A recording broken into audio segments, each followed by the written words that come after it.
దురదృష్టవశాత్తు తెలంగాణ రాష్ట్రంలో పరిపాలన అనేదే అడ్రస్ లేకుండా పోయింది. ప్రభుత్వంలోకి వచ్చిన నాయకులు వాళ్ళు ఢిల్లీ చుట్టూ ప్రదర్శనలు చేస్తున్నారు.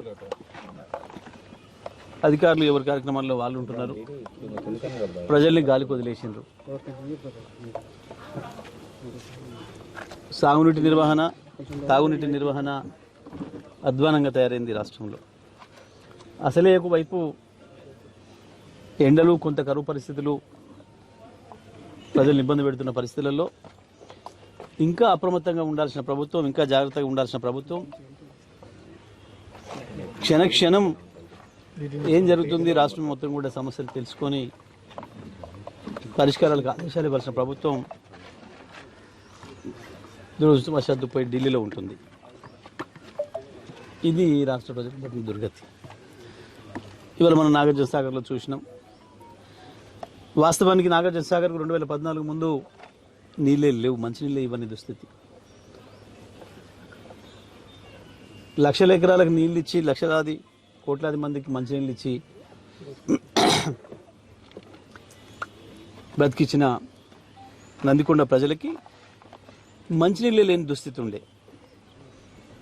మా ప్రభుత్వం వచ్చిన తర్వాత గౌరవ ముఖ్యమంత్రి గారికి నివేదించి నేను స్వయంగా ఇది ఎటు దిక్కులేనిదైంది, అనాథలాగా ఉంది నందికొండ. అది మున్సిపాలిటీ కాదు, గ్రామ పంచాయతీ కాదు, స్థానిక సంస్థలు లేవు, ఆడ ఇబ్బంది అవుతుంది. మనుషులు వారానికి ఒకనాడు కూడా మనుషులు లేని పరిస్థితి ఉంది. దానిపైన వెంటనే మనం చర్యలు తీసుకోవాలంటే ముఖ్యమంత్రి గారి ఆదేశాల మేరకు ఆ రోజు నేను అన్ని శాఖల అధికారులను పిలిచి మాట్లాడి రివ్యూ చేసి మంచినీటి సమస్యను పరిష్కారం చేసినాం. ఆ తర్వాత నందికొండను మున్సిపాలిటీగా చేసినాం, పురపాలక సంఘాలు చేసినాం. గత 10 సంవత్సరాలుగా ప్రజలకు ఎటువంటి ఇబ్బందులు రాలేదు. దురదృష్టం ఇవాళ మనం చూసినాం ఎంత దారుణంగా కోతులు పడి చనిపోతే అది 10 రోజులైందో, 15 రోజులైందో, 20 రోజులైందో కూడా ఎవరికి తెలియదు. స్థానిక యువకులు గుర్తుపట్టి చెప్పేంతవరకు కూడా దానిపైన పర్యవేక్షణ లేదు, నియంత్రణ లేదు, ఏది కూడా లేదు. నేను వెంటనే ప్రభుత్వాన్ని డిమాండ్ చేస్తూ ఉన్నా, జిల్లా యంత్రాంగాన్ని డిమాండ్ చేస్తున్నా. తక్షణమే ఈ ప్రాంతంలో ఉన్న కాలనీలో ఉన్న ప్రజలందరికీ కూడా ఆరోగ్య పరీక్షలు నిర్వహించాలి. ఎందుకంటే మనం చూస్తున్నాం ప్రపంచవ్యాప్తంగా ఈ కోతుల వల్ల అనేక జబ్బులు వస్తున్నాయన్న మాట మనం వింటున్నాం. మరి ఏకంగా అవి చనిపోయి దాంట్లో వారమా 10 రోజుల్లో మనం చెప్పలేం. ఆ శవాలను బట్టి వాటిని బట్టి ఆ డాక్టర్ నిర్ణయించగలుగుతారేమో. మరి దాంతో కలుషితమైన నీళ్లు తీసుకోవడం వల్ల ఏం ప్రభావం ఉంటుంది ఈ ప్రజలపైన, పిల్లలు పెద్దలందరిపైన? మరి దానికి సంబంధించి ప్రభుత్వపరంగా ఎట్లాంటి చర్యలు తీసుకోవచ్చు, ఎటువంటి పరీక్షలు నిర్వహించాల్సిన అవసరం ఉంటుంది. ఎందుకంటే మనుషులకు ఇతర జంతువుల నుంచి వచ్చే సంక్రమించే వ్యాధులకు సంబంధించి నిపుణులు ఉంటారు. మరి వారి ద్వారా, ఆ సంస్థల ద్వారా మరి అందరు కూడా రక్త నమూనాలు తీసుకొని పరీక్షలు చేసి రేపేమైనా ఇబ్బంది వచ్చే అవకాశం ఉందా, దాన్ని ఎట్లా నివారించాలి, దానికి ఏం మార్గాలు ఉంటాయనే విషయాన్ని మరి కాలనీ వాసులకు అందరూ కూడా వచ్చి చెప్పాల్సిన అవసరం ఉంది. వాళ్ళకి ధైర్యం ఇవ్వాల్సిన అవసరం ఉంది. వాళ్ళందరూ కూడా ఆందోళనలో ఉన్నారు, కాలనీ వాసులు అందరూ కూడా. అందుకే మరి వెంటనే చర్యలు తీసుకోవాలని చెప్పి నేను విజ్ఞప్తి చేస్తూ ఉన్నా. దురదృష్టం ఏంటంటే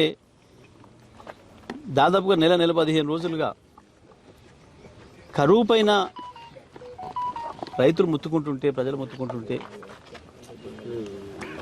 మీరు పట్టించుకోలేదు. కనీసం ప్రతిపక్షంగా మేము మా పాత్ర నిర్వహిస్తూ ప్రజలకు అండగా ఉండాలని, ప్రజల కోరిక మేరకు, ప్రజల పిలుపు మేరకే మేము గ్రామాలకు వెళ్ళి ఆ రైతులతో మాట్లాడి ధైర్యం చెప్పి ప్రభుత్వంతో మేము మాట్లాడతాం, ప్రభుత్వాన్ని కదిలిస్తామని చెప్పి మేము 15-20 రోజులు ఎండలో పొలాల్లో తిరిగినా కూడా ఒక మంత్రి కానీ ముఖ్యమంత్రి కానీ స్పందించిన పాపన పోలేదు.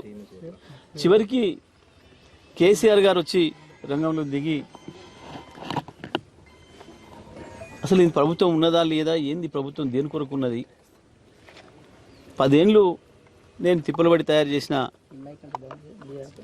ఈ వ్యవసాయ రంగం ఇంత తొందరగా ఇట్లా దెబ్బతింటుందని నేను అనుకోలేదు, కలగనలేదు, బాధ కలుగుతుంది అని చెప్పి వారు వచ్చిపోయి మళ్ళీ జనగామ సూర్యాపేట తాలూకు జిల్లాల్ని సందర్శించి ఇక్కడ కూడా రావాల్సింది ఉండే ఆలస్యం అవడం వల్ల వారు వెళ్తూ కరీంనగర్ నుంచి కూడా అక్కడ ప్రజల నుంచి అక్కడ రైతుల నుంచి విజ్ఞప్తులు వచ్చాయని చెప్పి కరీంనగర్ ప్రాంతానికి కూడా వస్తున్నాను అని చెప్తే అప్పుడు కానీ ప్రభుత్వంలో కదలికి వచ్చింది.